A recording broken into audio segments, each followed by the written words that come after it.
কালের কসম, নিশ্চয় মানুষ ক্ষতির মধ্যে নিমজ্জিত।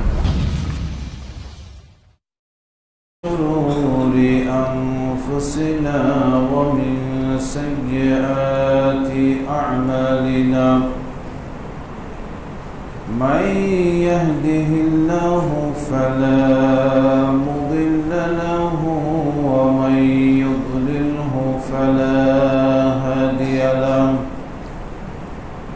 أشهد أن لا إله إلا الله وحده لا شريك له وأشهد أن محمدًا عبده ورسوله الذي أرسله بالحق بشيرًا ونذيرًا وداعيًا إلى الله بإذنه وسراجا منيرا أما بعد فإن خير الحديث كتاب الله وخير الهدي هدي محمد صلى الله عليه وسلم وشر الأمور محدثاتها وكل محدثة بدعة وكل بدعة ضلالة وكل ضلالة في النار فأعوذ بالله من الشيطان الرجيم بسم الله الرحمن الرحيم قاف والقرآن المجيد بل عجبوا أن جاءهم منذر منهم فقال الكافرون هذا شيء عجيب أإذا متنا وكنا ترابا ذلك رجع بعيد قد علمنا ما تنقص الأرض منهم وعندنا كتاب حفيظ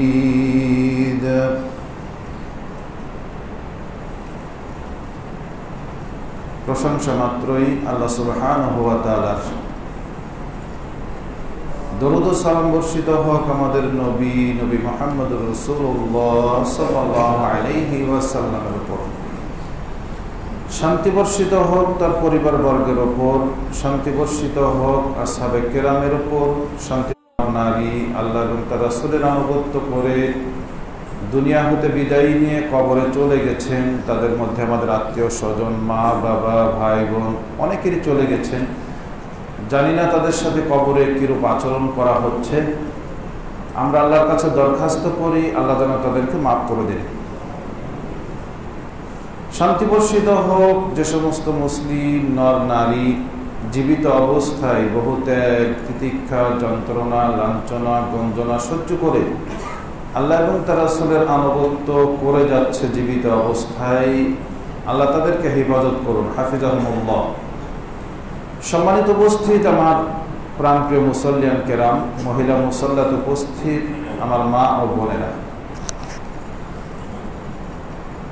আজকের বক্তব্যের বিষয় অনেকগুলি। তার মধ্যে আজকে এপ্রিল মাসের 2 তারিখ, গতকাল গেছে এপ্রিল মাসের 1 তারিখ, ঠিক এপ্রিল মাসের 1 তারিখে 1492 খ্রিস্টাব্দে অর্থাৎ 1492 সালে ইউরোপের স্পেনে ঘটে গিয়েছিল মুসলমানদের উপর একটি বিশাল ট্র্যাজেডি, যার মাধ্যমে একটি দেশের মুসলমানদের উপরে চালানো হয়েছিল কঠিন নির্যাতন, যেটা সারা বিশ্বের মানুষ, মুসলিম অমুসলিম সবাই অনেক সময় পালন করে থাকে এপ্রিল ফুল হিসাবে। এপ্রিলের 1 তারিখকে এপ্রিল ফুল ডে হিসাবে পালন করে থাকে। এপ্রিল ফুল ডে মানে হচ্ছে এপ্রিলের বোকা দিবস, এপ্রিলের বোকা বানানোর দিবস। বোকা বানানোর দিবস মানে এই দিনে মুসলিমদেরকে কঠোর খ্রিস্টান কিছু বাদশাহ মুসলমানদেরকে বোকা বানিয়েছিল, তাদের যে প্রতিশ্রুতি ভঙ্গ করে। আর সেটা ঘটেছিল, আপনি ইতিহাস যদি পড়ে থাকেন, যে সেই 711 খ্রিস্টাব্দের ঘটনা। 711 খ্রিস্টাব্দে যখন স্পেনের বাদশাহ ছিল, নাম ছিল রডারিক। আপনারা যারা পড়েছেন তারা জানেন রডারিক ছিল এক ধরনের জালেম বাদশাহ, ফেরাউনের চাইতে কোনো অংশে কম ছিল না। তার অভ্যাস ছিল যুবতী মেয়েদেরকে যাকে পছন্দ হতো তাকে বাড়ি থেকে উঠিয়ে নিয়ে আসা, তার কুক্ষিগত করা, কারো সম্পদ আত্মসাৎ করা, এই ধরনের অনেক অপরাধ তার মধ্যে ছিল। যার কারণে জনগণ ওই সময়ের মদিনার যিনি খলিফা ছিলেন তার কাছে অভিযোগ নিয়ে যায়। তিনি অভিযোগ গ্রহণ করে তারেক বিন জিয়াদের নেতৃত্বে স্পেনে একদল সেনাবাহিনী পাঠান। তারেক বিন জিয়াদ এই যে সেনাবাহিনী পাঠান 1711 খ্রিস্টাব্দে পুরো স্পেনটা মুসলমানদের অধীনে চলে আসে। 711 থেকে শুরু করে নিয়ে 1492 পর্যন্ত প্রায় 8 বছর মুসলমানরা স্পেনকে শাসন করেছে। শুধু শাসন করে নাই, স্পেনকে একবারে যেভাবে সাজানো উচিত, স্কুল, কলেজ, প্রতিষ্ঠান, ইউনিভার্সিটি, লাইব্রেরি থেকে শুরু করে নিয়ে তাদের নির্মাণ শৈলী, প্রত্যেকটা ক্ষেত্রে মুসলমানদের স্পেনে আজ যা আছে সব মুসলমানদের অবদান। কিন্তু স্পেন ছিল এমন একটি সুজলা সুফলা দেশ, যার মোহে পড়ে মুসলমানরা আজ যেমন হচ্ছে। কেননা মুসলমানদের বাড়িতে বিয়ে হলেই গান বাজাতে হবে। আজ মুসলমানদের অবস্থা দেখেন, মুসলমানদের কোন অনুষ্ঠান হলেই নর্তকী ভাড়া করতে হবে, সেখানে মদের আয়োজন থাকতে হবে, তারপরে ভাইয়ে ভাইয়ে দ্বন্দ্ব, এক মুসলমান আর এক মুসলমানের মাথা ফাটাতে কোনো রূপ দ্বিধাবোধ না করা, মুসলমানদের অন্তর্দ্বন্দ্ব স্পেনের মুসলমানদেরকে একবারে সততা বিচ্ছিন্ন করে ফেলল। যার সুযোগ ব্যবহার করলো ওই সময় রানী, নাম হচ্ছে ইসেবালা। তার পার্শ্ববর্তী দেশের প্রধান তার সাথে বিবাহতে আবদ্ধ হলো, শক্তি সঞ্চয় করলো, মুসলমানদের বিরুদ্ধে যুদ্ধ ঘোষণা করলো। এক পর্যায়ে মুসলমানরা পরাজয় বরণ করলো। মুসলমানদেরকে যখন আত্মসমর্পণ করবে এই পর্যায়ে আসলো, তাদেরকে বললো যে এক কাজ করো, তোমাদেরকে আমরা মাফ করে দিতে পারি যদি তোমরা মসজিদে আশ্রয় নাও। বিনা অস্ত্রতে মসজিদগুলোতে আশ্রয় নিল। আশ্রয় নেওয়ার সাথে সাথেই তারা ওয়াদা ভঙ্গ করে মসজিদগুলোতে তালা মেরে মসজিদগুলোর ভিতরে আগুন দিয়ে জ্বালিয়ে দেওয়া হয়।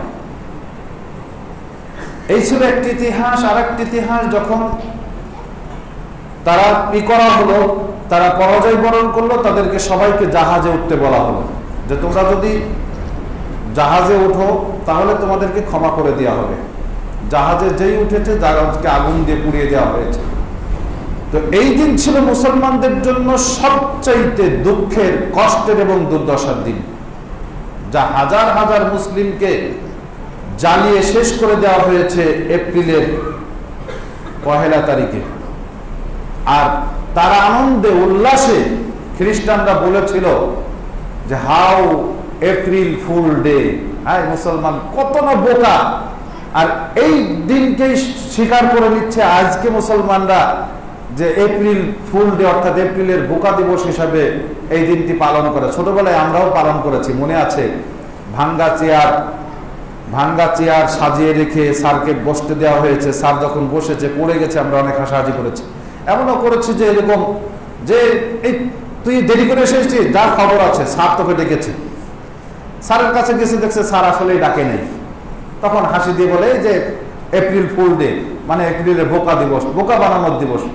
একজন আর একজনকে বোকা বানাচ্ছে, কর্মচারী তার বসকে বোকা বানাচ্ছে। এই যে পালন করছে আনন্দ উল্লাসের সহিত, এটা যে কত নোংরামি, মুসলিম যদি জানতো যে আজকের দিনে হাজার হাজার মুসলিমকে খ্রিস্টানরা, উগ্র খ্রিস্টানপন্থীরা পুড়িয়ে মেরেছে, তাহলে এই দিনকে তারা পালন করতো না। কেমনে পালন করবে? একজন মানুষ আপনার ভাইকে মেরে হত্যা করে টুকরা টুকরা করে জমিনে ছড়িয়ে দিয়েছে, দিয়ে আপনাকে দাওয়াত দিয়েছে, আপনাকে আনন্দ করে খাওয়া, আপনিও খাচ্ছেন সেও খাচ্ছে, কেমন লাগে বলেন তো? এটা কি পারবেন? আর হাজার হাজার মুসলিম ভাই বোনদেরকে পুড়িয়ে হত্যা করা হয়েছে এপ্রিলের 1 তারিখে। 1 নয় 2 নয়, স্পেনের রাজধানী গ্রানাডা ছিল তখন, সমস্ত মসজিদগুলো বন্ধ করে দেওয়া হয়েছে। 2000 সালের জুলাই মাসে, আজ থেকে 20 বছর আগে গ্রানাডা মসজিদ সর্বপ্রথম 500 বছর পরে আবার খোলা করি, 650 বছর পরে এই 2000 সালে গ্রানাডা মসজিদকে আবার খুলে দেওয়া হয়েছে।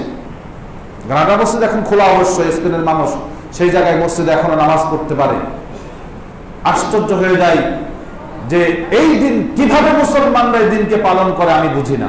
যদিও কোনো দিন পালন করাই জায়েজ নাই, এটা নিয়ে গত খুতবার আগের খুতবাও বলেছি। যদিও মুসলমানরা ধর্মীয় দিন নিয়ে এসেছে, সবকে দিন হিসাবে গ্রহণ করেছে, আসলে দিন বলতে শুধুমাত্র ঈদুল আযহা এবং ঈদুল ফিতর ছাড়া মুসলিমদের আনন্দ করার কোনো দিন আর তৃতীয়টা নাই। এইখানে একটি 2 নম্বর হচ্ছে খ্রিস্টানের দিনগুলোকে যেন আমরা বেশি আনন্দে গ্রহণ করেছি, সানন্দে, একবার ইতিহাসের দিকে লক্ষ্য না রেখে। সম্মানিত মুসলিম ভাই ও বোনেরা যারা উপস্থিত আছেন, আমার মুসল্লিয়ান কেরাম, মহিলা পুরুষ সবাইকে অনুরোধ জানাচ্ছি, ইতিহাস পড়ে নিয়ে আপনারাও আপনার বাচ্চাদেরকে এই কাহিনী শোনাবেন, স্পেনের কাহিনী, যে আমাদের শুধু মুসলিমদের অসচেতন থাকার কারণে, বিচ্ছিন্ন হওয়ার কারণে, দিন থেকে বিচ্যুতি হওয়ার কারণে আজ স্পেনের মতো একটি দেশ মুসলমানদের এই পরিণতি করেছে। আমরাও যদি এই দিন থেকে বিচ্যুতি হয়ে যাই, তাহলে আমাদের পরিণতিও কিন্তু ভবিষ্যতে এরকমই ঘটবে। কেননা আমাদের উপরেও থাবা বিস্তার করে আছে ইসকন নামের একটি বৃহৎ সংগঠন। কখন যে থাবা বসায় আল্লাহ ভালো জানে। আল্লাহ সুবহানাহু ওয়া তাআলা আমাদেরকে রক্ষা করুন। আল্লাহ রাব্বুল আলামিন বলেছেন, ওয়ালান তারদা আনকাল ইয়াহুদা ওয়ালান নাসারা হাত্তা তাত্তাবিআ মিল্লাতাহুম। আজ আমাদের যুবকরা যদি সংস্কৃতি গ্রহণ করে, সেটাও খ্রিস্টানদের সংস্কৃতি গ্রহণ করে, চুল যদি কাটে তাদের মতোই কাটে, যদি পোশাক পরে তাদের মতো পরেই তারা স্বাচ্ছন্দ্য বোধ করে, আর চেহারাটা করলেও তাদের মতো করে। কেউ যদি দাড়ি রাখে সবচেয়ে এইটুকু রাখে, কেউ আবার মাঝখান থেকে কি করে রাখে, কত ডিজাইন করে চুল কাটে। অথচ আল্লাহ রাব্বুল আলামিন আজ থেকে 1450 বছর আগে বলেছেন, ওয়ালান তারদা আনকাল ইয়াহুদা ওয়ালান নাসারা হাত্তা তাত্তাবিআ মিল্লাতাহুম। কখনোই তুমি ইহুদি নাসারাকে খুশি করতে পারবে না, কখনোই তাদের প্রিয় পাত্র হতে পারবে না, যতক্ষণ পর্যন্ত হাত্তা তাত্তাবিআ মিল্লাতাহুম, তাদের দ্বীনকে, তাদের আদর্শকে, তাদের সবকিছুকে গ্রহণ না করবে। আজ আমরা মুসলমানরা ঘরে ঘরে তাদের সংস্কৃতিকেই গ্রহণ করেছি। কবি আল্লামা ইকবাল দুঃখ করে বলেছিলেন, ওজা মে তুম হো নাসারা তো তাবাদ্দুন মে হুনুদ, ইয়া মুসলমানে কে জিনে দেখ কে শর্মা ইয়াহুদ। চালচলনে খ্রিস্টান তুমি, হিন্দু তুমি, সভ্যতায় এই তো সেই মুসলিম যাকে ইহুদিও দেখে লজ্জা পাই। চাল চলনে উঠাই বসাই সব খ্রিস্টানের মতো, আর সংস্কৃতিতে আমরা পুরো হিন্দু। টিভি দেখছি, ওদের সিরিয়াল। আজকে মা বোনদেরকে যদি জিজ্ঞাসা করা হয় আরবি মাস কোনটা, বলতে পারেন। আরবি 12 মাসের নাম তো জানেন নেই, আবার আরবি 12 মাসের নাম তো জানে না, এটা গেছেই। তারপরে আরবি মাসে কি কি করতে হয়, কোন মাসে কয়টা রোজা রাখতে হয় অনেকেই জানে না, কিন্তু কোন মাসে কয়টা পূজা হয় সিরিয়াল দেখতে দেখতে এইগুলো আমাদের মা বোনদের একেবারে ছোটস্থ, একবারে মুখস্থ। টিভি সিরিয়াল সিনেমা এইগুলো মানুষকে যেটা শিক্ষা দিয়েছে, যদি মুসলিমের অভিনয় করে বিপদ আপদে পড়লে ডাইরেক্ট গিয়ে বাবার কাছে, একবারে মাজারের কাছে গিয়ে হাত পাতে, আর যদি হিন্দুর কিছু ঘটে একবারে মায়ের কাছে গিয়ে হাত পাতে। ওদের যেমন রামনারায়ণ, ওদের তেমন মানিক পীর, ওদেরও চাল কলার সাথে মিশিয়া গিয়াছে মোদের ক্ষীর। ওদের রামনারায়ণ আছে, আমাদের একেবারে মানিক পীর আছে।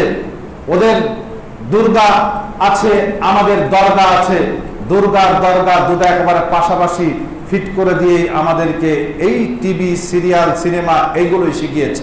আজকে মুসলিমদের ঘরে ঘরে মূর্তি পূজা ঢুকে গেছে, আজকে হিন্দুদের পূজা একেবারে সুন্দরভাবে ঢুকে গেছে।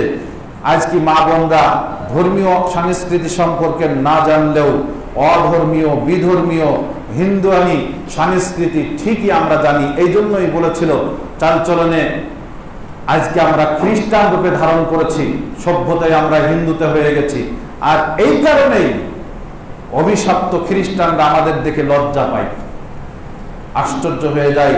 আল্লাহ সুবহানাহু ওয়া তাআলা আমাদেরকে তৌফিক দান করুক সঠিক রাস্তায় চলে। আল্লাহ তুমি আমাদেরকে হেদায়েত দান করো। আল্লাহুম্মা ইন্নী নাসআলুকাল হুদা, হে আল্লাহ তোমার কাছে আমরা হেদায়েত চাচ্ছি।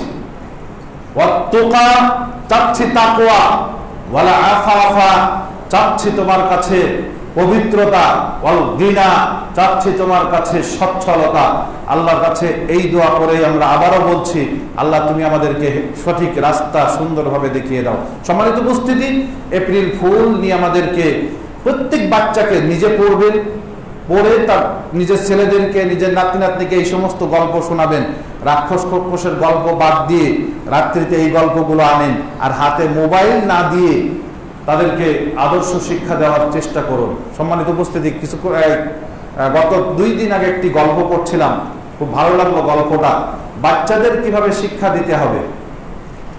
তো ট্রেনে বসে একটি ছেলে বই পড়ছে, ট্রেনে বসে একটা ছেলে 6-7 বছর একটি ছেলে বই পড়ছে।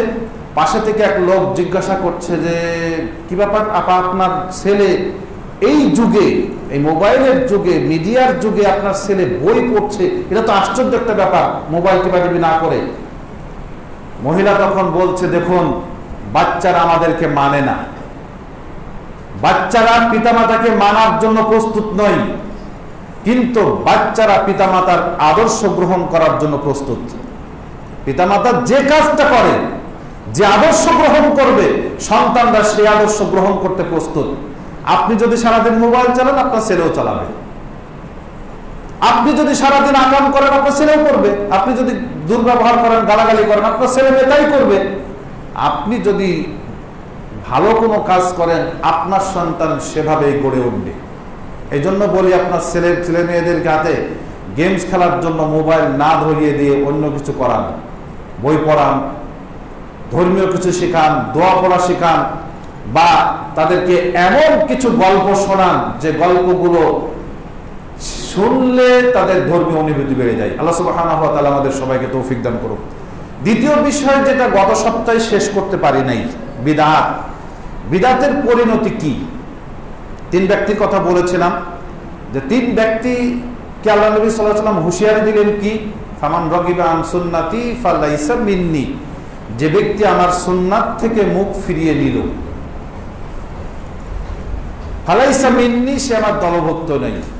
3 ব্যক্তি কি করেছিল? একজন বলেছিল ওয়াল্লাহি লা আনামুল লাইল,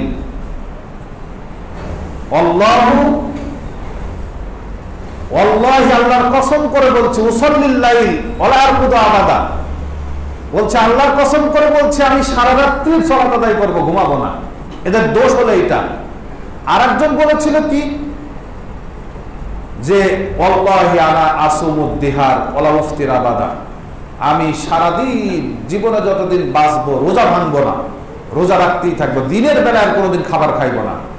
আর একজন বলল কি আনা লা তাজাওয়াজুন নিসা আবাদা, বলছে আমি ভেবে দেখেছি সবচাইতে দিন থেকে যে জিনিসটা মানুষকে বিরত রাখে সেটা হচ্ছে কি বিবাহ শাদী করলে।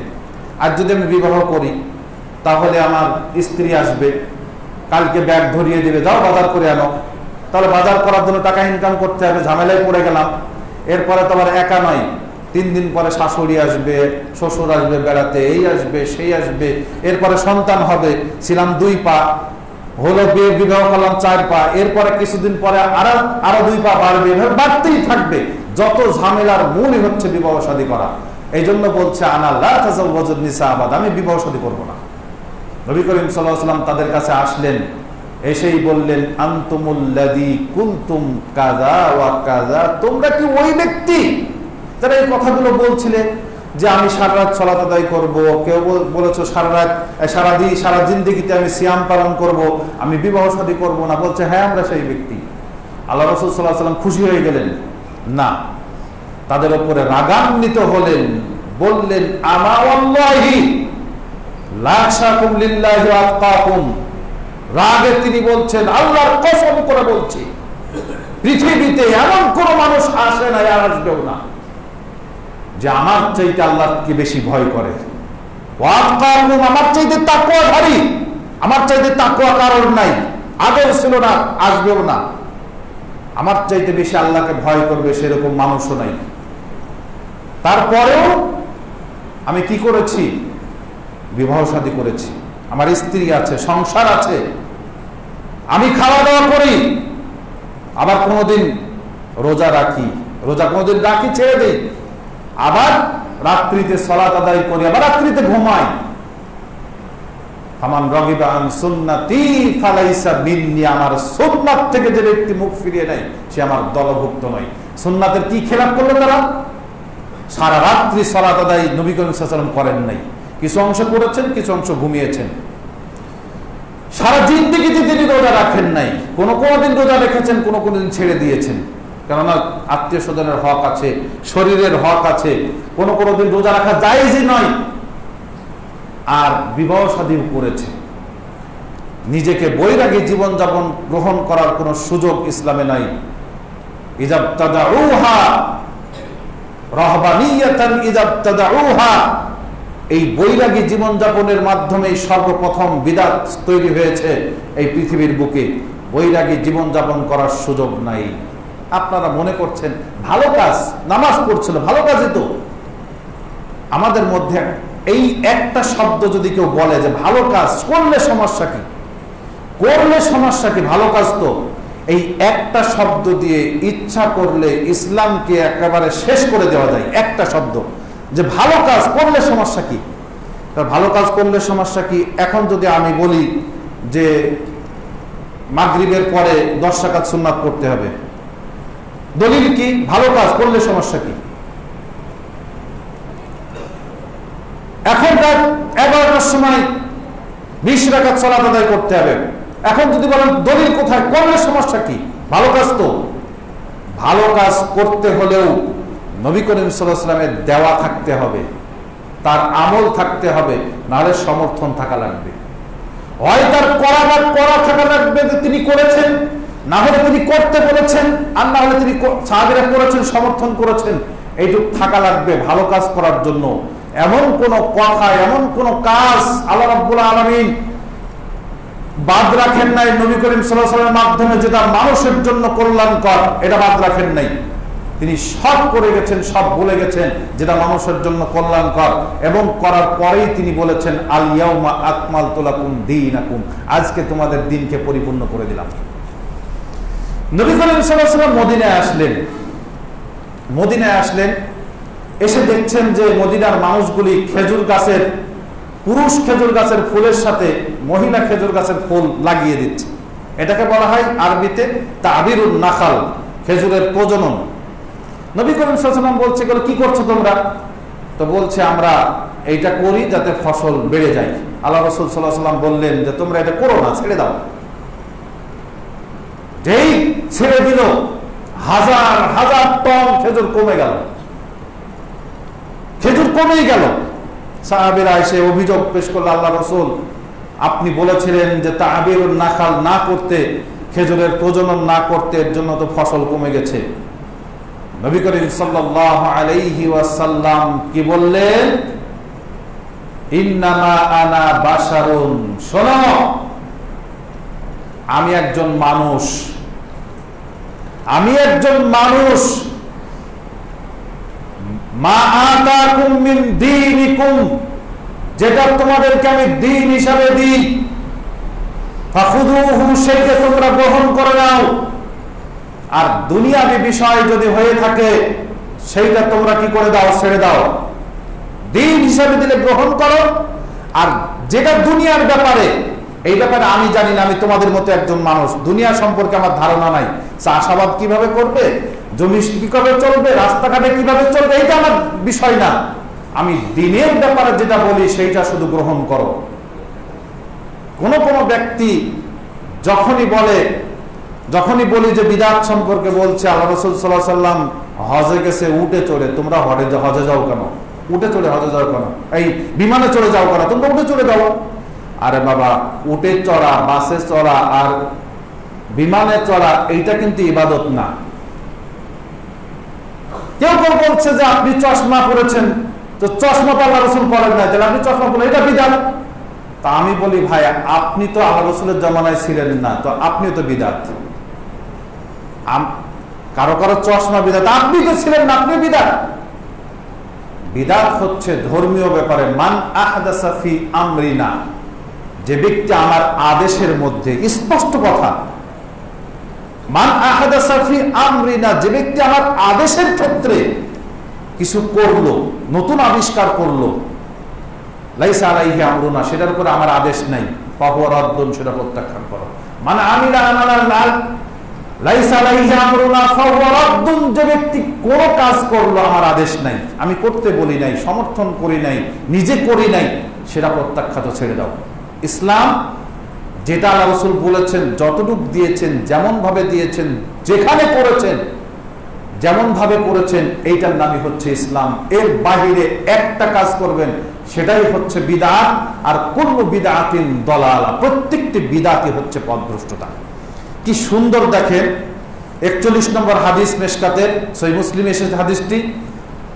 জাবির ইবনে আব্দুল্লাহ রাদিয়াল্লাহু তাআলা হাদিসটি বর্ণনা করেছেন। নবী করিম সাল্লাল্লাহু আলাইহি ওয়াসাল্লাম বলছেন, আম্মা বা'দ ফাইন্না খায়রাল হাদিসি কিতাবুল্লাহ, নিশ্চয় হচ্ছে খায়রাল হাদিসি কিতাবুল্লাহ, পৃথিবীর বুকে উত্তম বাণী, উত্তম কথা হচ্ছে আল্লাহ রাসূল সাল্লাল্লাহু আলাইহি কিতাবুল, আল্লাহর কিতাব, উত্তম কথা। পৃথিবীতে যত কথা আছে, যত বই আছে, যত নীতি আছে, সবচেয়ে উত্তম কথা, উত্তম নীতি হচ্ছে কিতাবুল্লাহ, আল্লাহর কিতাব। খায়রুল হাদি হাদি মুহাম্মাদিন সাল্লাল্লাহু আলাইহি ওয়াসাল্লাম, পৃথিবীর বুকে যত মানুষ রাস্তা দেখিয়েছে, যত মানুষ হেদায়েতের রাস্তা দেখিয়েছে, যত মানুষ পথ দেখিয়েছে, তার মধ্যে সবচেয়ে উত্তম দেখানো পথ হচ্ছে মুহাম্মদ সাল্লাল্লাহু আলাইহি ওয়াসাল্লামের দেখানো পথ।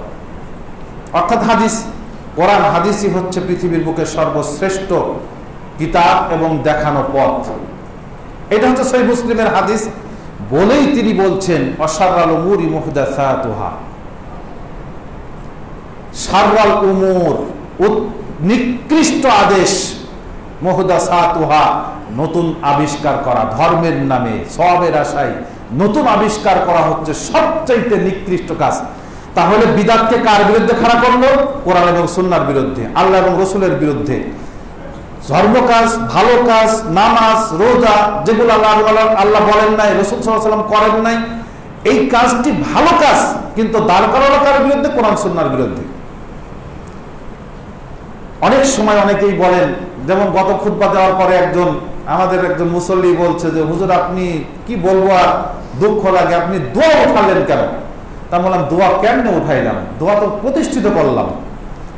আপনারা ফরজ নামাজের পরে শুধু ইমাম সাহেব হাত তুলে কি করলো, মনে মনে জোরেও জোরেও বলে না যে কোন কোন ইমাম জোরে জোরে বলে আল্লাহ মান্তাস সালাম হাইয়া নবী সালাম রব্বানা বিস সালাম বাহাক লা ইলাহা ইল্লাল্লাহ।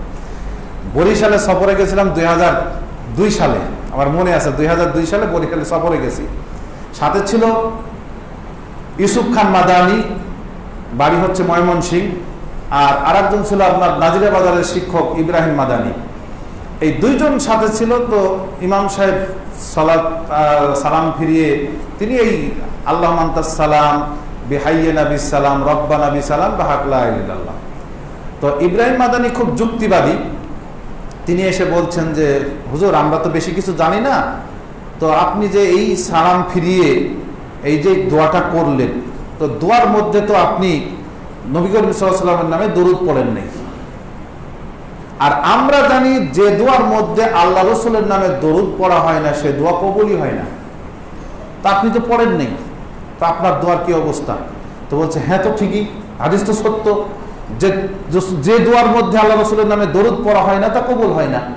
তা আমি তো 40-45 বছর যাবত ইমামতি করছি, এইভাবেই দোয়া করছি, তাহলে আপনার দোয়ার কি অবস্থা? দোয়া কবুল হয়নি। তার মানে দোয়া করার পদ্ধতি এইটা নয়। শুধু এইটুক দোয়া করার কারণে 37টা হাদিস 37টা দোয়া মুখস্থ করার প্রয়োজন বোধ করেননি। আয়াতুল কুরসি মুখস্থ নাই, সুবহানাল্লাহি বিহামদি সুবহানাল্লাহিল আযীম মুখস্থ নাই, সুবহানাল্লাহি আলহামদুলিল্লাহ লা ইলাহা ইল্লাল্লাহ মুখস্থ নাই, যার প্রত্যেকটার ফজিলত শুনলে অবাক কাণ্ড। পড়েই না মানুষ, দৌড় দেয়, এই দোয়াগুলো মুখস্থই করে নাই। কেন না ওই যে ইমাম সাহেব দোয়া করে দিবে, আজীব ব্যাপার। সম্মানিত উপস্থিতি, অনেক আমরা শুধু দোয়াগুলো প্রতিষ্ঠিত করতে চাই। আল্লাহ রাসূল যে জায়গায় দোয়া করেছেন সেই জায়গায় যেমন ভাবে করেছেন সেইভাবে করার জন্য আমরা দোয়া উঠিয়ে দিই নাই, বরং প্রত্যেকটা ক্ষেত্রে যে যে জায়গায় আল্লাহ রাসূল যেমন ভাবে যে দোয়া করতেন সেই দোয়া মুখস্থ করার জন্য আমরা উৎসাহ দান করি। আল্লাহ সুবহানাহু ওয়া তাআলা আমাদের তৌফিক দান করুন। সম্মানিত উপস্থিতি, যেটা বলছিলাম এবার, যে শাররুল উমুরি মুহদাসাতুহা, সবচেয়ে উত্তম এক নিকৃষ্ট কাজ হচ্ছে নতুন কিছু আবিষ্কার করা। অকুল্লু বিদআতিন দলালা, প্রত্যেকটি বিদআত হচ্ছে পথভ্রষ্ট। অন্যান্য হাদিস এসেছে অকুল্লু দলালাতিন ফিন্নার, আর প্রত্যেকটি পথভ্রষ্ট লোকে যাবে জাহান্নামে।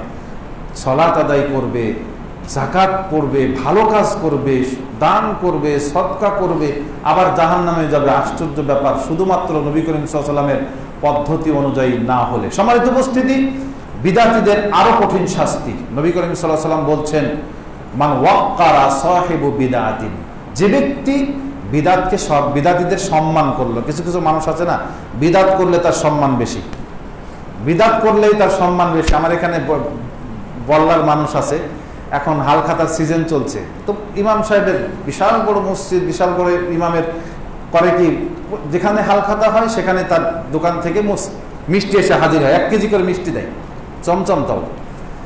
তো আমি তো প্রথম কায়দা করতে পারলাম না, সেই বছর মিষ্টি আমার ঘরে খাওয়ার লোক নেই। দ্বিতীয় বছর কলে কৌশলে দাওয়াতি কাজের ক্ষেত্রে আলহামদুলিল্লাহ জ্বর সহ মোনাজাত উঠে গেল। মোনাজাত যেই উঠলো, আমার বাড়িতে আর মিষ্টি নেই। অথচ বিদআত করলে তার সম্মান কত দূরে, বলার মানুষ আছে এখানে, তা জিজ্ঞাসা করতে পারেন। তো মান ওয়াক্কারা সাহিবু বিদআতিন, যে ব্যক্তি বিদআতকে সম্মান করলো, ওয়া আনা, এবং তাকে সাহায্য করলো, ফাকাদ হাদামা আদ-দ্বীন, সে যেন দ্বীনকেই পুরো ধ্বংস করে দিল। বিদআতিকে সম্মান করা, তাকে সাহায্য করা, পুরো দ্বীনকে ধ্বংস করা একই জিনিস। যে ব্যক্তি বিদআত করে, তার সালাত, তার যাকাত, তার নফল, তার ফরজ, তার কোন ইবাদত আল্লাহ রাব্বুল আলামিন কবুল করেন না। দুনিয়ার শাস্তি, বিদআতিকে সম্মান করাও জায়েজ নয়।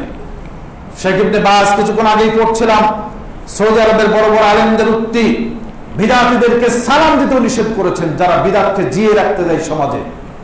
বিদআত এমন একটি নিকৃষ্ট কাজ, শুধু একটা কথাই, যে করলে সমস্যা কি, ভালো কাজ, এই একটা কথাকে পুরো দিনকে ধ্বংস করে দেওয়া যায়। আর সেটাকে জিয়ে রাখার জন্য কেন পকেট ভারী করতে হবে? আর যদি সবের বিরুদ্ধে বলতাম, আর বাড়িতে হালুয়া রুটি খাইতাম, আর মিলাদ পড়তাম, অন্তত পকেট তো ভারী হতো। বিরুদ্ধে বলে কি হয়েছে, শত্রুতাও বেড়েছে, আলেমরা শত্রুতা করছে, জনগণ রাগ হয়েছে যে আরে হালুয়া রুটি খাইতাম, সেটাও নিষেধ করতে হতো। একজন দোকানে বলছে হালুয়া রুটি আর হয় না, এটা একটা সুন্নাতি কাজ, এটাও সমাজ থেকে উঠে গেছে। আমাদের সুন্নাত আবার কেমনে? বলছে আল্লাহ রাসূল সাল্লাল্লাহু আলাইহি ওয়াসাল্লাম রুটি খাইছে, সুন্নাত না। আমি আল্লাহ রাসূল সাল্লাল্লাহু আলাইহি ওয়াসাল্লাম জীবনে গরু খাই নাই, এটা খান কেন? আমি বলে একজনকে জিজ্ঞাসা করছে যে আল্লাহ রাসূল সাল্লাল্লাহু আলাইহি ওয়াসাল্লাম জীবনে গরু খাইছে, গরুর গোশত খাইছে, এরকম হাদিস দেখাতে পারবেন কেউ? গরু খাইছে এরকম হাদিস দেখাতে পারবে না। গরু খাওয়া বৈধ, গরু খাওয়া বৈধ, সুন্নাত নয়। ছাগল খাওয়া বৈধ, সুন্নাত। আল্লাহ রাসূল খাইছেন ছাগল, দুম্বা খাইছেন, এটা সুন্নাত নয়, কিন্তু খাওয়া বৈধ। নবী করিম সাল্লাল্লাহু আলাইহি ওয়াসাল্লাম গরু খান না, এটা বৈধ। কিন্তু আপনারা রাগে রাগে খান কেন বেশি? হিন্দুরা খায় না এই কারণে। ইন্ডিয়ার লোক গরু খাওয়ার জন্য তো জীবনে দিয়ে দিয়েছে, বলছে জিহাদ করছে গরু খাওয়ার পক্ষে। তা আমি একজন হিন্দুরে বলেছি, এই একজন ইন্ডিয়ানরে বলছি যে গরু তো আল্লাহ রাসূল সাল্লাল্লাহু আলাইহি ওয়াসাল্লাম জীবনে খানই নাই, তো এটার জন্য জিহাদ করতে হবে কেন? সেখানে গরু কুরবানি দিতে নিষেধ করছে ছাগলদের, অন্যান্য পশু কুরবানি দেন, তাহলে তো ঝামেলা মিটে যায়। এর জন্য আপনাকে জিহাদ করতে হবে কেন? আর গরু কুরবানি না দিলে ইন্ডিয়ার মতো ক্ষতিগ্রস্ত পৃথিবীতে কোনো দেশই হবে না। ইন্ডিয়া যে ক্ষতিগ্রস্ত হবে, এর চাইতে কোনো দেশের এত বেশি ক্ষতি হবে না, ক্ষতিগ্রস্ত হবে না। কেন জানেন? বুঝাতে পারবো না। আপনারা গরু পোষেন 2টা 3টা 4টা 5টা, আর ওরা এক একজন গরু পালে, হাজার হাজার গরু পালে। এই গরু যদি বাইরের দেশে না নেয়, বাইরের দেশের মানুষ যদি গোশত না খায়, এই গরু তো আর সারা জীবন বেঁচে থাকবে না, মরবেই। ওরা যে ক্ষতিগ্রস্ত হবে আর্থিক ভাবে, একটা বছর ইন্ডিয়ান গরু বয়কট করে দেন, দেখেন কিভাবে ক্ষতিগ্রস্ত হয়। তোরা গরু বাঁচানোর জন্য এত কিছু করছে, মুসলমানদের মারছি, তোদের গরুই নেবো না, হরখাজি কুরবানি দেবো না, হলে আমাদের দেশীয় গরু কুরবানি দেবো, আমাদের দেশি কৃষকরা বাঁচবে আর ওরাও শাস্তি পাবে। এটা করেন, রাস্তাঘাট ভাঙচুর করে লাভ কি? সম্মানিত উপস্থিতি, এটা আবেগ নয়, বিবেক দিয়ে চিন্তা করবেন সবকিছু। সম্মানিত উপস্থিতি, যেটা বলছিলাম যে হালুয়া রুটি খাওয়া সুন্নাত, আর সুন্নাত এটা তো পেট ভরার জন্য খাইছে। নবী করিম সাল্লাল্লাহু আলাইহি ওয়াসাল্লাম জীবনে তো ভাত খান নাই, কেননা ভাত তো নাই সৌদি আরবে, ভাত ছিল না ওই সময়, তো আপনি খান কেন? চিন্তা করছেন কোনোদিন? আসলে রুটি আর ভাত যেটাই খাই, এটা খাওয়ার জন্য খাই না, এটা পেট ভরার জন্য খাই, ক্ষুধা মিটানোর জন্য খাই, এটাকে ভাবেন। ভাত রুটি খাওয়াটা সুন্নাত বিদআত নয়, বরং খাওয়ার আগে বিসমিল্লাহ বলা, খাওয়ার পরে যে দোয়াটা আছে এটা পড়া, এইটা হচ্ছে সুন্নাত। বিদআত বাজাই এইটা হচ্ছে সুন্নাত। এই দোয়াগুলো পড়েন। আল্লাহ সুবহানাহু ওয়া তাআলা আমাদের সবাইকে তৌফিক দান করুক বুঝার। সম্মানিত উপস্থিতি, সময় শেষের দিকে আসছে রমজান। রমজানের সবচেয়ে বড় ইবাদত হচ্ছে সিয়াম। সিয়াম এর ফজিলত কি? সিয়াম কি? আমাদের দেশে তো সিয়াম নামটা জানেই না অনেকে। হয় 2-1 মানুষ শুধু সিয়াম নাম, ছেলেদের নাম যদি সিয়াম না রাখতো তাহলে সিয়াম নামটাই হয়তো ভুলে যেতাম। রোজা শব্দটা হচ্ছে বাংলা না, এটা উর্দুও না, এটা হলো ফার্সি শব্দ। এর অর্থ হচ্ছে উপোস থাকা। রোজা শব্দের অর্থ উপোস থাকা, এটা ফার্সি শব্দ। এটা আমার আপনার মাতৃভাষা নয়, এটা কি বলবো, শিয়াদের মাতৃভাষা। শিয়ারা কিছু কিছু জায়গায় এমন এমন জায়গায় আঘাত এনে রেখে দিয়েছে আমাদের, যা আমরা কল্পনা করতে পারি নাই। তো এই রোজা হঠাৎ করে সৌদি আরব থেকে আস্তে আস্তে ইরাকে যখন ঢুকেছে, এই সিয়াম হঠাৎ করে রোজা নাম ধারণ করেছে। রোজা মানে হচ্ছে উপোস থাকা। উপোসটা হিন্দু, বৌদ্ধ, খ্রিস্টান, ইহুদি সবাই থাকে। হিন্দুদের কিন্তু এই উপোসের দিন আছে, খ্রিস্টানদের উপোসের দিন আছে, এরা উপোস থাকে, কিন্তু সিয়াম থাকে না। সিয়াম শব্দের অর্থ কি? সিয়াম শব্দের অর্থ হচ্ছে বিরত থাকা। বিরত কি থেকে বিরত থাকবে? আলী রাদিয়াল্লাহু তাআলা আনহুর একটি উক্তি আছে, আসিয়ামু লাইসা বিনাত তাআমি ওয়াশ শারাব। সিয়াম শুধু খাদ্য এবং পানি থেকে বিরত থাকার নামই সিয়াম নয়, ওয়ালাকিন মিনাল কিযবি ওয়াল বাতিলি ওয়াল লাগবি। বিরত থাকা মিনাল কিযবি, মিথ্যা হতে, মিথ্যা কথা, মিথ্যা কাজ, অবৈধ কাজ, এগুলো থেকে বিরত থাকা। মিনাল কিযবি ওয়াল বাতিলি, বাতিল কাজ থেকে। বাতিল কি কি হতে পারে? বাতিল কাজ যেমন ধরেন ঘুষ খাওয়া, সুদ খাওয়া, অবৈধভাবে একজন মারা, রাস্তাঘাট বন্ধ করা, রাস্তাঘাট খোঁড়া, মানুষের ক্ষতি করা, মানুষের উপরে হিংসা করা, এই যত বাতিল কাজ আছে সমস্ত বাতিল কাজ থেকে বিরত থাকা। তারপরে কি? ওয়াল লাগবি, লাগবিটা হচ্ছে অনর্থক কাজ। আপনারা সূরা মুমিনুন পড়বেন,